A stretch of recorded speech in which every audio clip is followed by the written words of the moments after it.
Before I start, I want to state that this gameplay shown in the video is going to be extremely trash. Call me a scrub all you want, but PS4 motion controls are very, very janky.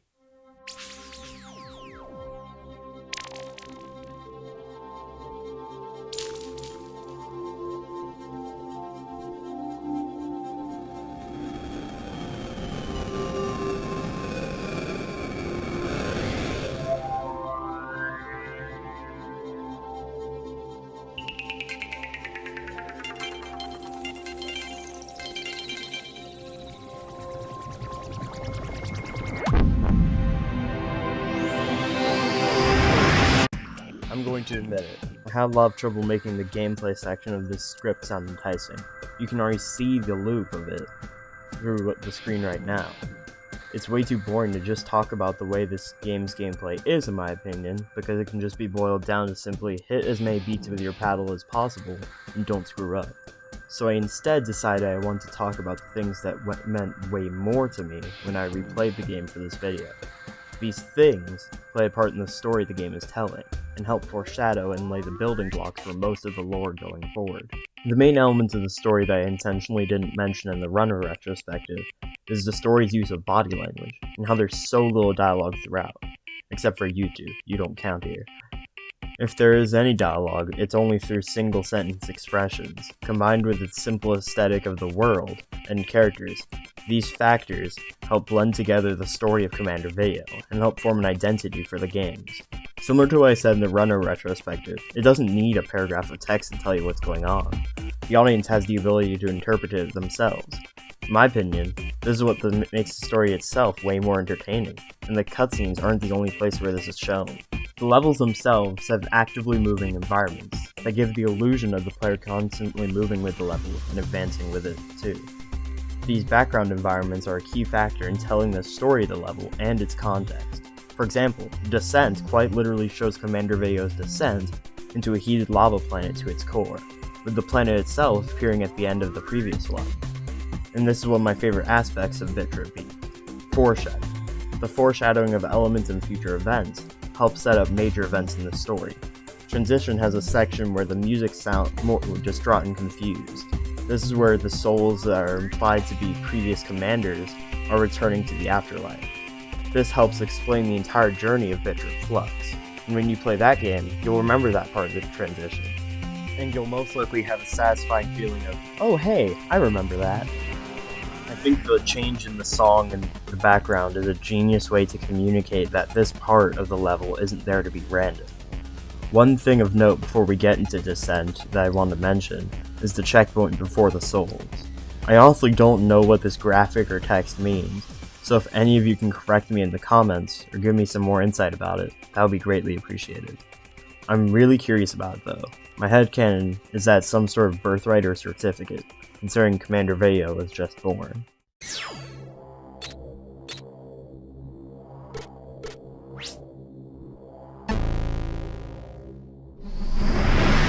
Anyway, Descent is not as in your face as the other two levels with its details. However, its sound design and motion convey a feeling of amplifying tension as you get closer and closer to the center of the planet.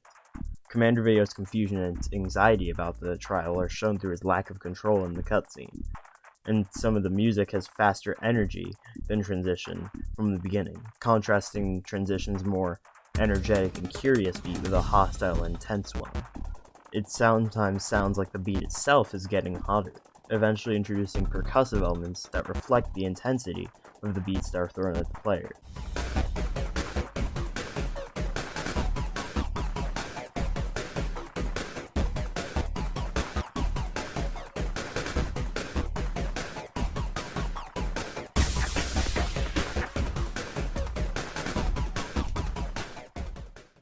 Within the core, the track ends with a bang.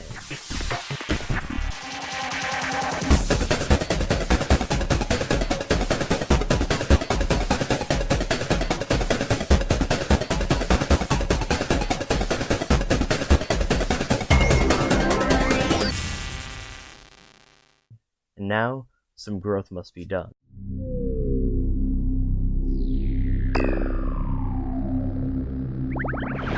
See what I did there?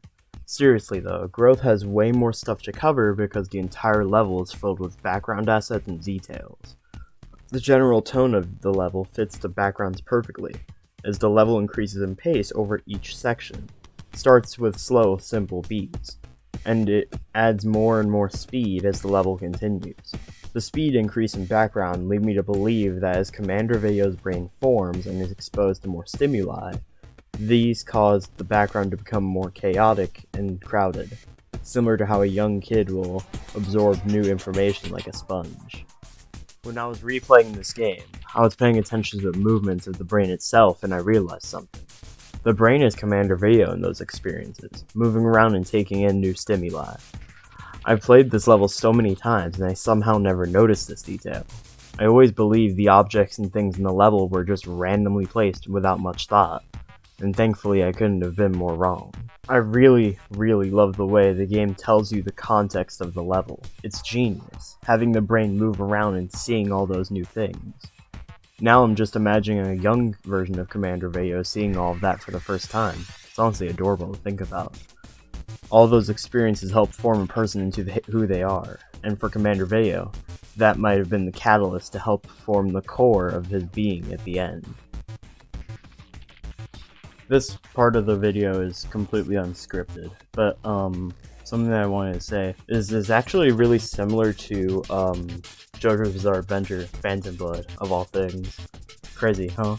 Well, the reasoning why is because it's thematically very similar in terms of the way you think, where at first you're just like, oh, okay, this is a fine self-contained story, and then you realize Phantom Blood is super important to the entire plot of JoJo. So it's similar to that with Bishop Beat, to where you don't appreciate it that much at first, but then you really do later in the series because there's so many references to it.